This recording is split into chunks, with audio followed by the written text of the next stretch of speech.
오늘도 2차 전지에 대해서 알아보도록 하겠습니다. 지금은 조금 여러분들께서 무식하다 할 정도로 투자를 하셔야 되는 구간입니다. 자, 최근 들어서 중국 전기차에 대한 시각들이 굉장히 좋게 나오고 있는 상태입니다. 경향신문에서 나온 기사를 보시면요. 중국의 전기차 해외 판매량이 연평균 81%씩 성장을 하고 있다. 이렇게 기사가 나왔습니다. 중국 업체들이 북미 진출길이 막히자 유럽과 아시아 등지로 확장을 하고 있는데 자국산 브랜드 점유율은 83%, 그러니까 중국 내에서 판매되는 자동차의 83%는 중국차라는 얘기죠. 자, 그래프를 보시면 판매 대수가 상당히 가파르게 올라가고 있습니다. 1월부터 4월까지의 성적만 본다고 하더라도 상당히 선전하고 있는 모습을 보여주고 있죠. 기사를 조금 더 보시면은요, 나홀로 질주 중국 BYD 순이익이 무려 1년 새 400% 폭증을 했다. 그리고 판매량은 폭스바겐을 제쳤다라고 기사가 나와 있습니다. 이런 기사를 보면 중국의 전기차가 상당히 대단할 것이라고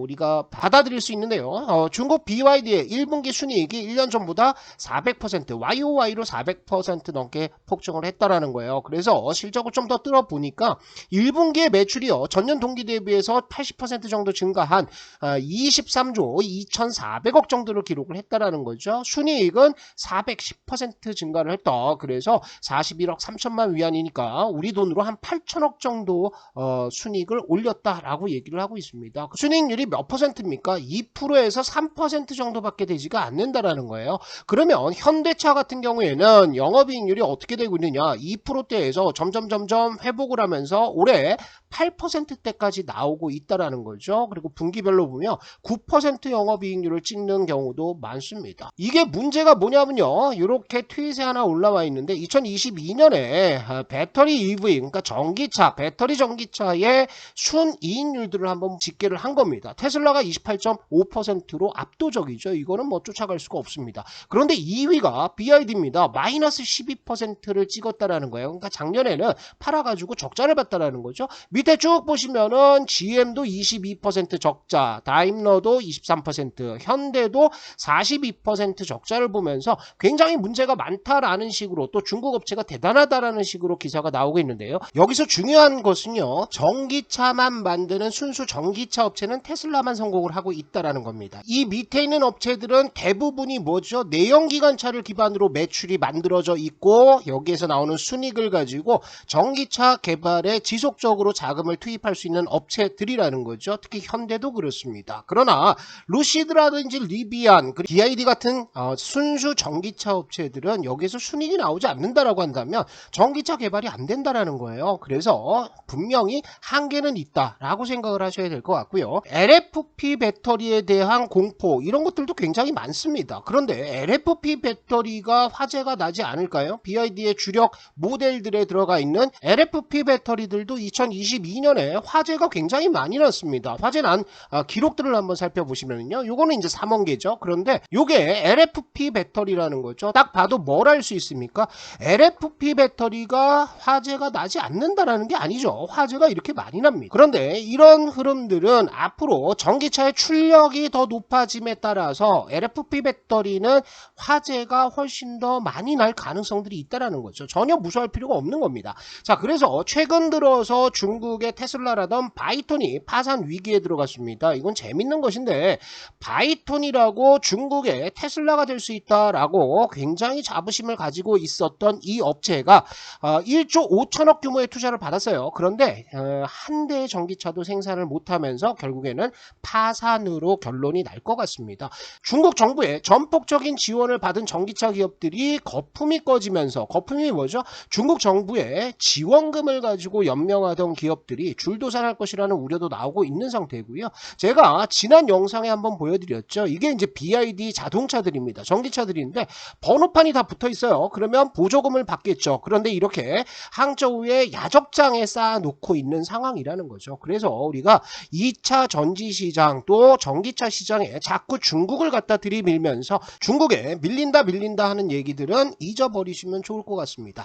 자, 그러면 우리가 지금 무엇을 투자를 해야 되느냐? 제가 지난 지난 영상에서도 에코프로와 에코프로 BN 같이 쇼커버링이 터지고 있는 종목들 대형주 중심으로 몇 종목은 갖고 가는데 아직까지 우리가 2차 전지에 있어서 포트를 늘릴 상황은 아닙니다. 다만 리튬 가격이 최근 들어서 이렇게 반등세에 들어갔죠. 그리고 빠지지 않고 고점에서 버티고 있는 상황입니다. 그렇다면 리튬을 생산하는 업체들의 수익성들은 어떠냐? 대표적으로 포스코 홀딩스 같은 종목들은 수익성이 어느 정도 개선이 될 수 있고요. 그리고 투자 심리에도 상당히 개선되는 모습들을 보여줄 수가 있겠죠. 포스코 홀딩스는 아직까지 철강 쪽에 매출이 많습니다. 최근 들어서 열형 강판의 가격들이 상승을 좀 해주고 있는 상태죠. 보시면은 5월 달에 저점을 찍었고요. 요것이 이렇게 반등 구간들에 들어가고 있다. 그러면 포스코 홀딩스는 리튬 가격도 반등을 했죠. 그리고 열형 강판의 가격도 반등을 하면서 수익성 개선이 나오고 있다는 겁니다. 그래서 중장기적으로 내가 가지고 갈 종목이다라고 했을 때는 포스코 홀딩스 정도가 괜찮은 종목이 아닌가. 그리고 제가 지난 영상에서도 강조드렸던 장비주들은 여전히 매력적인 흐름들이 내년까지 나올 가능성들이 있다라고 생각을 하시면 좋을 것 같습니다. 그럼 오늘도 에코프로의 공매도 잔고를 한번 살펴보면요. 공매도는 계속 늘어나고 있습니다. 143만 주까지 찍었다가요. 이게 166만 주까지 빠르게 늘고 있는 상태고요. 공매도 잔고 금액도 1조 2,650억까지 늘어나면서 공매도 잔고가 많이 올라가고 있어요. 그래서 이건 한번 터집니다. 쇼커버링은 한번 나올 텐데 에코프로 BN과 같은 양극재 업체들이 지금 업황이 좋으냐 그런 것들은 아니라는 거죠. 그래서 우리가 공매도 쇼커버링으로 들어가는 종목들은 이렇게 에코프로 BN 정도 보시고 2차 전지를 실적 모멘텀, 성장성 모멘텀으로 가는 종목은 포스코 홀딩스 정도 본다. 이렇게 정리를 하시면 딱 좋을 것 같아요. 자, 이제 우리가 차트 보면서 흐름들을 한번 살펴볼 텐데요. 이거 잘 이해하셔야 됩니다. 파동들이요. 이렇게 올라갔다가 요 6번이 계속 나오는 것들이 주가가 슈팅이 한번 나오고 쌍봉을 치는 구간들에서 이런 게 잘 나오죠. 그리고 나서 이게 주가가 빠지면서 7번 구간 21선까지 조정을 받은 이후에 그 다음에 더 강력 주 파동이 나오는 경우가 종종 있습니다. 주로 주도 업종에서 이런 흐름들이 나오는데요. 이 모양 기억을 하시면서 이따가 차트에서 한번 적용을 해보시면 좋을 것 같고요. 오늘 자료뿐만 아니라 2차 전지에 관련된 주요한 자료들 또 반도체 밸류체인에 관한 자료들은 제가 강한주식연구소에다가 올려놨습니다. 강한주식연구소에서는 여러가지 자료뿐만 아니라 매일같이 단타 종목들 단기 급등 종목들을 추천을 드리고 있는데요. 6월 20일 날 말씀드렸던 조선내화는 추천드리고 나서 그 다음날부터 상승을 시작하더니 상한가로 들어가 버리는 모습들을 보여주고 있고요. 원풍물산도 역시 추천 직후 준상한가 흐름들이 터지면서 30% 가까운 수익들이 나왔습니다. 6월 5일날 말씀드렸던 큐렉소 같은 경우에는 여기서 말씀드렸죠. 그리고 나서 월요일장에 급등을 하면서 40% 넘는 상승 흐름들이 나오고 있습니다. 이런 종목들 굉장히 많이 나오니까 강한주식연구소 어플은 반드시 설치를 하셔라. 설치하시는 방법은 영상의 설명란 그리고 첫 번째 댓글에 제가 링크를 걸어뒀습니다. 이 링크 통해서 설치를 하시고 많은 도움 받으시면 좋겠습니다. 시장과 종목 흐름들을 한번 살펴보도록 하겠습니다. 차트 흐름들을 보시면은 기술적으로 지금 코스피 시장은 저점을 딛고 있는 상황이죠. 그리고 ADR이 70선 중반까지 내려갔기 때문에 이제는 침체다. 여기에서는 무서워하지 말고 종목을 담아야 된다라고 보시면 될 것 같고요. 코스닥 역시 21선 근처의 지지력들을 확인을 하고 있는 상황이죠.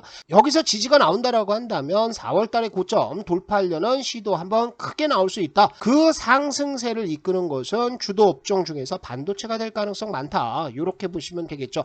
자, 포스코 홀딩스 흐름들 한번 보죠. 포스코 홀딩스는 이전에 추세대가 이렇게 움직이고 있었습니다. 여기를 돌파를 한번 했다가요. 그리고 안착하는 과정에서 밀려 내려왔죠. 그리고 나서 다시 추세대 안으로 들어가서 이런 추세대를 그대로 이어가고 있는데요. 파동으로 보시면 여기서부터 다시 시작하고 있는 겁니다. 1번 나왔고 2번 나왔고 3번 나와서 4번 볼린저 밴드 돌파 나왔다가요. 이렇게 5번과 6번 나오고 있는 상황이죠. 그러면 6번이 어디까지 갈지 모르겠지만 전고점대 부근까지 출하를 했다가 내려와서 다시 올라간다라고 했을 때는 포스코홀딩스 굉장히 좋은 흐름들 나올 거예요. 특히나 주봉에서 보시면은 주봉에서 20주선 건드립니까? 안 건드리죠. 이게 되게 중요한 건데 통상 우리가 상승하는 종목들은 21선이나 20주선을 건드리지 않고 10주 20주선 전후에서 눌림목을 만들어주고 가는 게 정석이라는 거죠. 지금 굉장히 정석적으로 주가를 끌어올리고 있다. 그래서 포스코 홀딩스는 중장기적으로 한번 가지고 가신다. 이렇게 보시고요.